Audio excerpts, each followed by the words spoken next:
It's not about the gift. It's the thought that counts. Anybody here ever said those words? You realize that usually when you say those words, it's because you've opened something up and you're disappointed at what you opened. You were expecting something, and that which is in the box or behind the paper didn't meet your expectations. But you want to be gracious. You want to be thankful. You don't want to be rude. You want to be polite. So it's not the gift, it's the thought that counts. Of course, through my years of gift giving, what I have discovered is the more thought I put into the gift, usually, the better the gift is.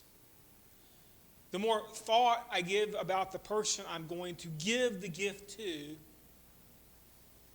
the more desire I have to find the exact right gift for the moment. Isaiah is speaking into a dark and desperate moment in Israel's history. God's people were surrounded by fear, by uncertainty, and the threat of invading nations. Yet into the darkness came God's gift. A gift that was well thought out. And a gift that definitely didn't disappoint. Isaiah offers this gift to us in a surprising message of hope. For unto us a child is born. To us a son is given. And the government will be on his shoulders, and he will be called Wonderful Counselor, Mighty God, Everlasting Father, Prince of Peace. This is not just another child, not just another king. Isaiah says that the very name reveals his divine nature and his character and his mission. As we fast forward into what we call the Christmas story, Matthew picks up on this. Matthew chapter 1 verse 23 says, "The virgin will conceive and give birth to a son, and they will call him Emmanuel," which means God is with us. Now, we'll get a little deeper into the God is with us part just a little bit later in this series, but today I want to focus more on the immediate question. And this is the real question of Christmas. How does Jesus, this child in a manger, fit in my life today? In the middle of your Christmas decorating, you probably have some spot in your house that's reserved for the manger scene. Yesterday, even when it was cold and windy, I was outside putting out the outside decorations, and I put up our little gingerbread village housey thing. And that went up first, and then the thing that went up was the manger scene. There's a spot in our yard that has sat for years. So this year I did something different. I moved it to a different spot. We have a spot in our house that I have a manger scene that was made by an aunt of mine who has long since left this earth. And it's got its own special spot. It's where it's going to go. But you know, this thing of fitting Jesus into my life isn't just about a spot. So to answer the question of how does Jesus fit in my life, instead of doing a traditional Mary, Joseph, baby Jesus, wise men, shepherds, angels, instead of doing that, this Christmas we're going to take a look at those 4 names that Isaiah gives to Jesus. And we're going to start with the name Wonderful Counselor. And the first thing when I read that, I just have to wonder, what does it mean that Jesus is Wonderful Counselor? I don't think Jesus has a couch that he wants me to come and lay on and tell him all about my life, because he knows all about my life. So maybe the way we understand this is we split the words in half. And the first word there is wonderful. which means awe-inspiring, miraculous, beyond human understanding. Then we look at the second word, and it's a counselor. And it means wise guy, perfect advisor, trusted advocate. Anybody here remember the name books? I don't even know if they I guess it's a name website these days. I don't know. But the name books were these books that you had that it came out and had all the names in them. And then as you flipped through the book and you looked at the book, you found your name, and it told you what your name meant. Maybe your name meant something like warrior or spear or bee, it told you the origin of your name. And even though maybe you didn't like the origin of your name and the meaning of your name, if you looked through the book and you didn't find your name, you were distressed, weren't you? I mean, where do I fit? I can't even make the book. They can't even my name has no meaning to it. And this is important because Isaiah felt this way. Where do I fit? How does all of this thing fit into my life? I mean, he's prophesying many years before Jesus is ever going to set foot on this planet. Many people today, they feel like the people in the name book. The video that we showed. How does this all fit? So let's take a moment and take a look at Jesus' resume. He gets the name Wonderful Counselor. Does he live up to that name? And so the question becomes, was Jesus wonderful? Well, yeah, I think he was. I mean, just take a look at Mark chapter 9, verse 15. As soon as the people saw Jesus, they were overwhelmed with wonder and ran to greet him. As you read through Scripture, everybody that met Jesus had a response. Some of them were amazed. They looked at Jesus like, oh my goodness, it's Jesus. And they were just waiting to see what he was going to do next. Some people were frustrated. You never think about that very much, but following Jesus around must have been very frustrating at times. You know who are probably the most frustrated people in the universe? His brothers and sisters. Could you imagine being the brother and sister of Jesus? The guy that probably gets straight A's in school, never does anything wrong, and always like, why can't you be more like your older brother? That's just got to be frustrating in that moment. Some people, when they encounter Jesus, they feel threatened. Their authority and their job and all of the things they had based their life on were basically going up in smoke because Jesus was changing all the rules, and I feel threatened by Jesus. But you know what? Nobody was ever neutral. It was never a whatever moment. It's like, oh yeah, I've been there, done that, bought the t-shirt, we've seen all this happen before. Jesus never was met with a neutral response. And when they saw him and they responded to him, no matter how you responded, his wonder could be seen. Not just in a miraculous birth. How about we talk about his perfect life?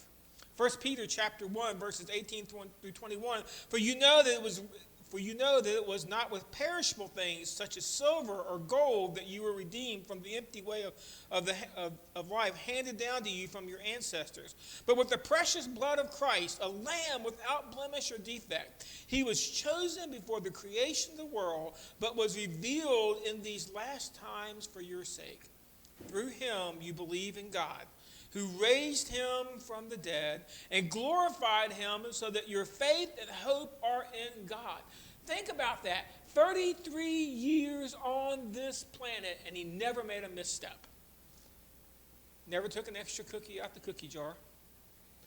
Never disobeyed his parents. Always managed to meet curfew.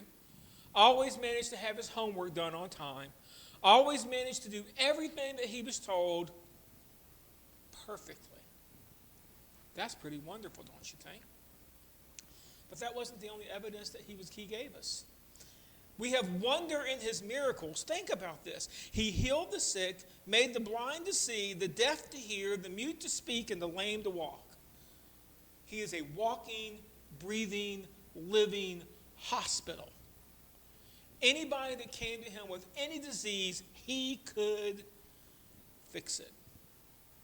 He met the needs of people, feeding thousands from a simple meal. And he did it twice. He showed compassion to those in society that were shunned, and he touched those that nobody else would ever bother touching, because that's who Jesus was. But that wasn't all he did. He commanded nature by calming storms with a simple word, by walking on water like it was firm land. And when he stepped outside of nature, you understand he subdued the supernatural. Demons feared him in his presence because they knew exactly who he was and they knew what he could do. He told them to be silent. They had to obey. He told them to come out, and they had to come out. He had total control over that which we consider the supernatural. And let's not forget his wonderful power over death as he raised the dead. He called Lazarus from a tomb after he had been there for 3 days. He didn't have to do mouth-to-mouth resuscitation. He just cried out, Lazarus, come on down. And he walked out of that tomb. And ultimately, we see his wonderful power. Yep, in his own resurrection. I mean, it's one thing to raise somebody else from the dead. It's another thing to come walking out of a tomb all by yourself. A stone to be rolled away. A body that was beaten, broken, and crucified. Restored. And out of the grave. It's an interesting idea. Everything about Jesus points beyond human ability. Everything. From the moment he arrived on this planet as a baby until the moment he left the ascension, going up to the clouds saying, I'll be back. Every step of his life was wonderful, powerful, able to do things that still today, let's be honest, sometimes they sound like myths and fairy tales. They sound like things that, oh my gosh, somebody had a vivid imagination and made it all up. The only problem is that it's part of history. And that history was predicted by men thousands and thousands of years before hundreds and hundreds of years before he ever showed up. So was Jesus wonderful? Yes, absolutely. There's no debating whether he was wonderful. But was Jesus a counselor? Again, I get the image of counselor. I think of this person that lives in and has an office, and it's all nice and clean and tidy, and they have all these books that they went to college to get, and they went to the college and they got them all stacked up on the bookshelf, and you walk in and they have you stretch out on a couch, and they ask you all about your life, and you tell them about your life, and maybe they give you some good advice, or maybe they don't give you any advice. It's just a matter of they're giving you a place to vent all of your frustrations. And I've seen counselors in the past, and this is my image. But that's not the image of a counselor, at least not in ancient Israel. See, a counselor was a strategist, a royal advisor, someone whose wisdom could change the future.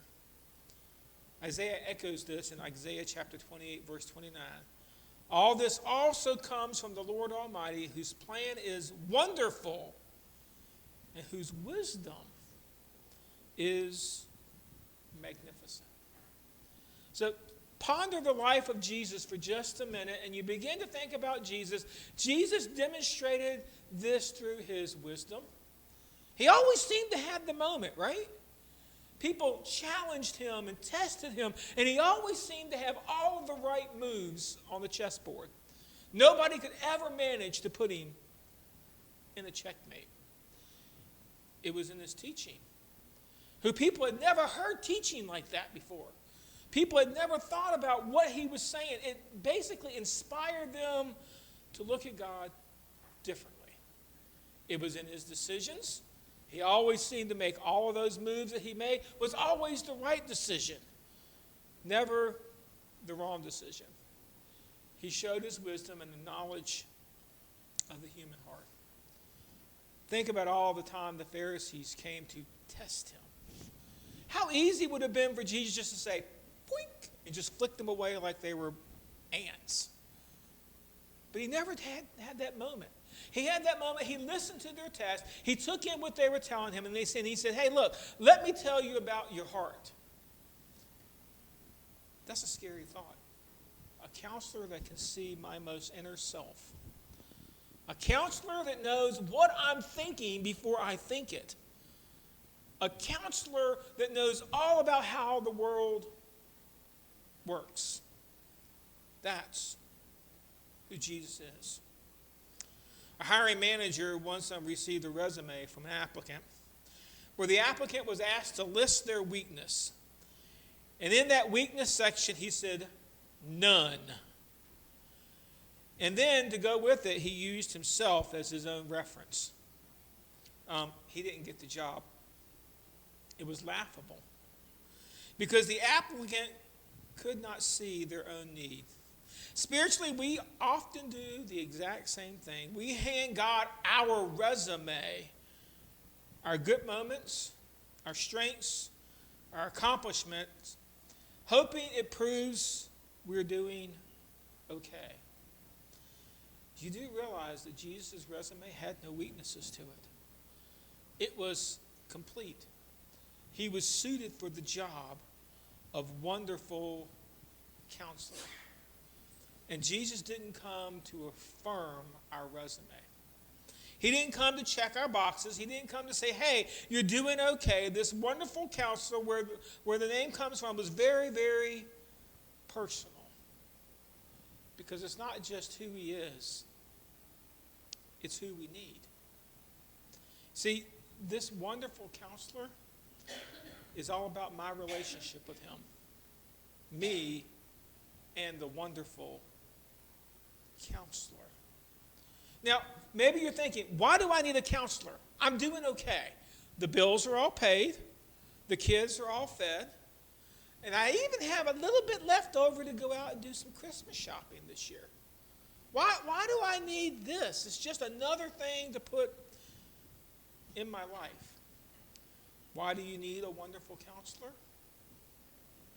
Because, well, life, it's supposed to be is. There's my first typo. I knew there was a typo there somewhere. I do this every week. Life is painful.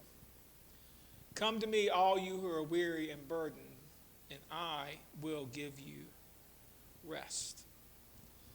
Folks, we carry burdens. Even the littlest among us have things that they struggle with.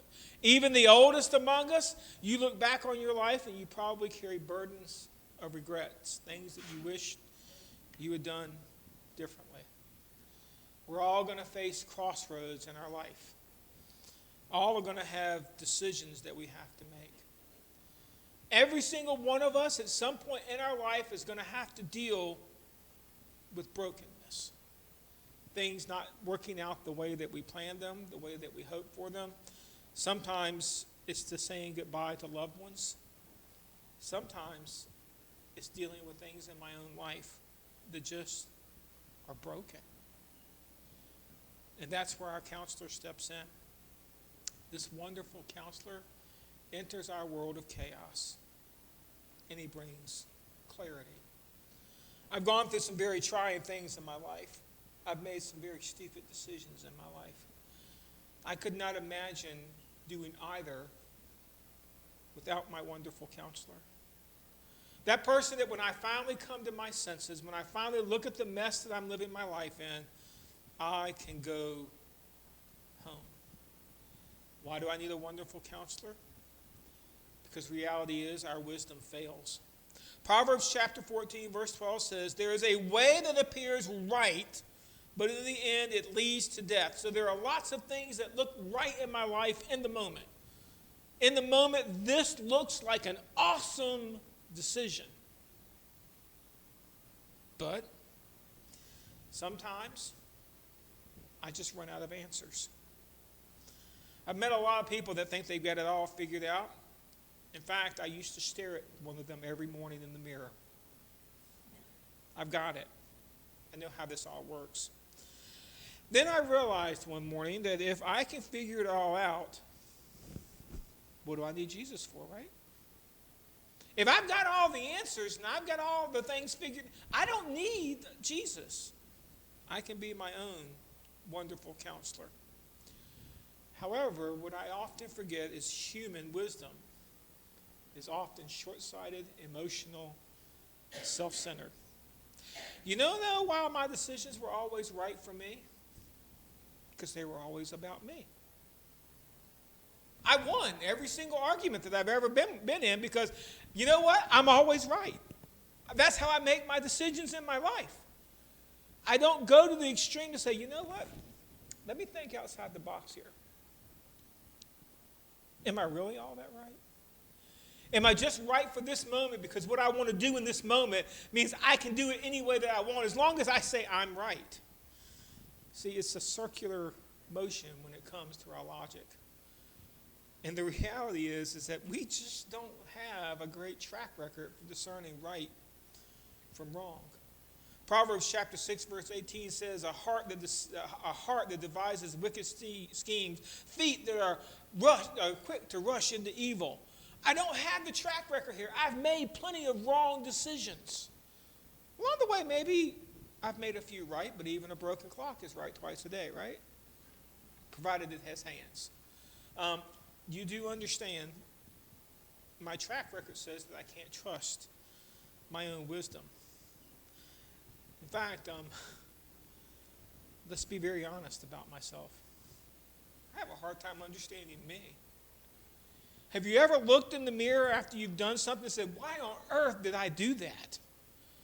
Why on earth did I even bother to try that? I don't even understand my own heart, according to Jeremiah chapter 17, verse 9. The heart is deceitful above all things, and beyond cure. Who can understand it? Aside from my wonderful counselor, when I make decisions, my decisions are reactive. And let's face it, we run hot and cold. Some moments I'm all gung-ho, charged, and the other moments kind of like, just leave me alone and let me sit in my chair with my remote and my soda pop and I want quiet. I need rest.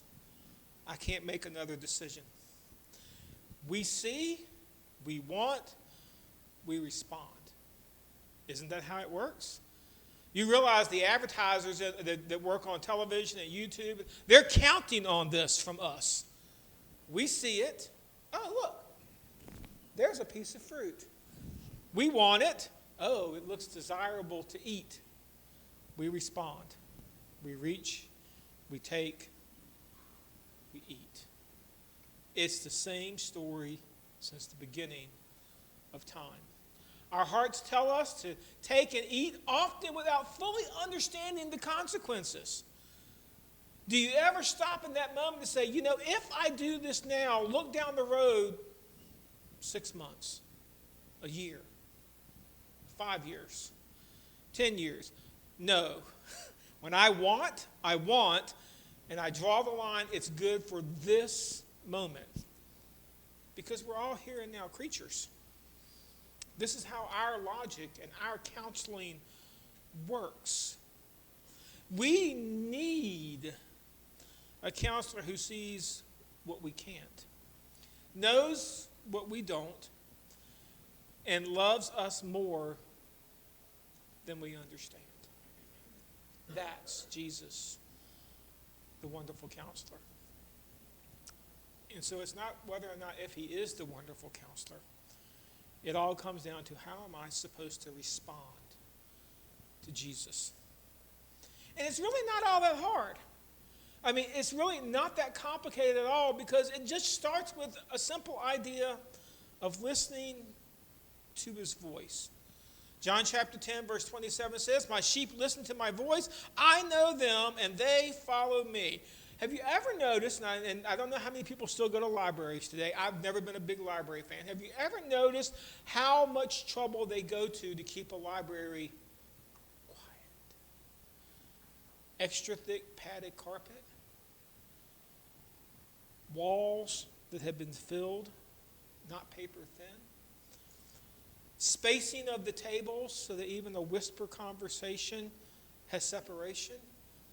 And if none of that works, you've got the librarian going, shh. Why do they go to all that trouble? It's because they understand something. People come to a library to learn. And you can't learn unless you can listen. And you can't listen unless you find some moments of quiet in your life. That's the trap. That's what they want. They always want to put more noise into my life, more things that are telling me more information, more stuff to process, more things that are coming in, so I have to figure it all out. And they want to take away all of the silence. Because when you take away all of my silence, I can't hear the voice of my counselor. I can hear all of the other voices loud and clear, but not his. And for that, I have to make a point to listen. And sometimes that means I have to make a point to be quiet. And not just me be quiet. Make my life quiet.